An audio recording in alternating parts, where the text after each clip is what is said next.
Isusugal ba ni Sara ang lahat para kay Zulaika?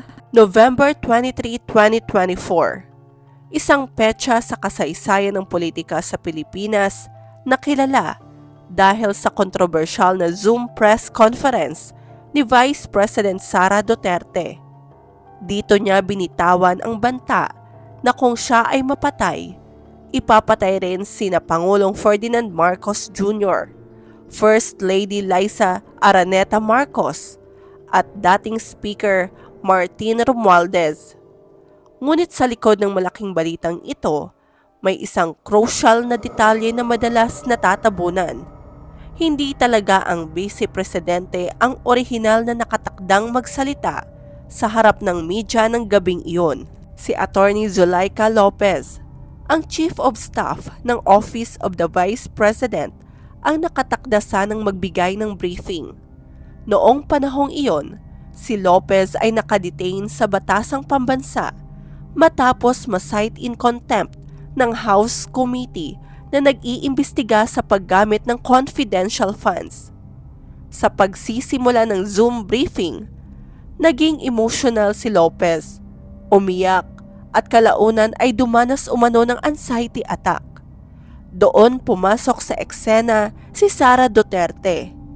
Ang mga binitawang pahayag ng Vice Presidente sa mga sumunod na sandali ang naging isa sa mga pangunahing batayan ng impeachment case na kinakaharap niya ngayon.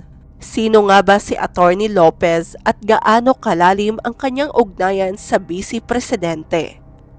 Hindi siya ordinaryong Chief of Staff. Mahigit 20 years na siyang malapit na kaalyado ni Sara Duterte. Noong Vice Mayor pa lamang si Sara sa Davao, kasama na niya si Lopez.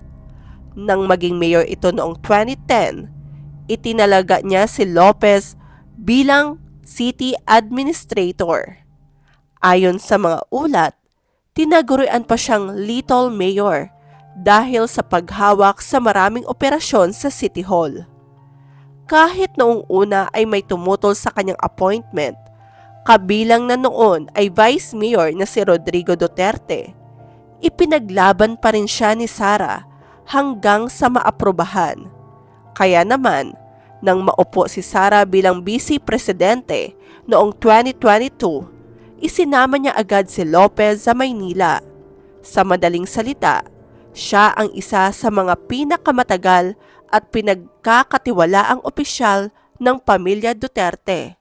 Nang i-detain si Lopez sa batasan, hindi lamang legal team ang ipinadala ng Vice Presidente. Siya mismo ang nagtungo sa pasilidad. Iniharap ang sarili bilang legal counsel at tumutol sa planong ilipat si Lopez sa isang correctional facility. Bukod dito, nag-overnight si Sara Duterte sa batasan at nagpahayag sa media na hindi siya aalis, isang aksyon na inilarawan ng House Sergeant at Arms bilang blatant disregard for institutional authority. Nangyari ito ilang buwan matapos tuluyang mabasag ang Uniteam Alliance at matapos magbitiw ni Sara bilang DepEd Secretary noong June 2024.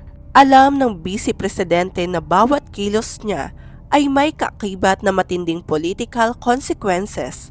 Ngunit pinili pa rin niyang manatili sa tabi ng kanyang Chief of Staff na si Lopez. Matapos tuluyang bumigay ni Lopez sa tindi ng stress sa gitna ng briefing, opisyal nang sumalo si Sara Duterte sa Zoom. Doon niya binitawan ang linyang patuloy na umaalingaw-ngaw sa mga balita. Kapag pinatay ako, patayin mo si BBM, si Liza Araneta, at si Martin Romualdez. Kahit kalaunan ay ipinaliwanag ng Vice Presidente na may kinausap na nga siya, ngunit inilarawan ito bilang isang plan without flesh o walang konkretong balangkas. Umaksyon pa rin ang NBI. Ang mismong pahayag na ito ang naging pundasyon ng isa sa mga articles of impeachment laban sa kanya. Bakit ganoon katindi ang naging pagprotekta ng Vice Presidente kay Lopez? May dalawang posibleng paliwanag na lumabas sa mga ulat at pagsusuri. Una, politika.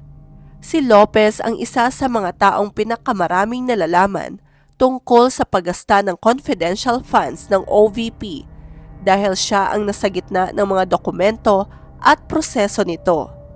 Sa ganitong sitwasyon, mahalagang protektahan ang opisyal na may hawak ng mga pinakasensitibong impormasyon.